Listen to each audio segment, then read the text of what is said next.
nandito na ako sa airport. Sundo kami ni Milin ng yan, Manila International Airport. Kasama ko si Milin sa baba. Pero hindi niya alam kung sino yung susunduin. Sabi ko sa kanya kukuha kami ng parcel ni Shopee.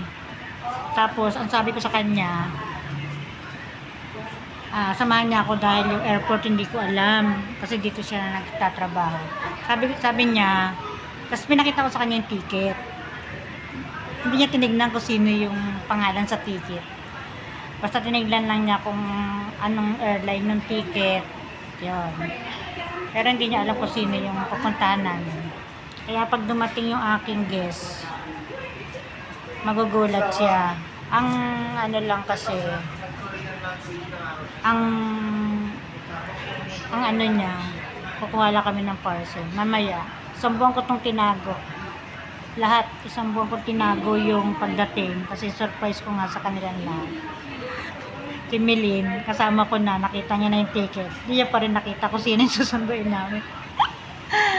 Yan na ako. Nandito na tayo sa Ninoy Aquino International Airport. Ang dating niya 1:30 pa. Doon siya bababa.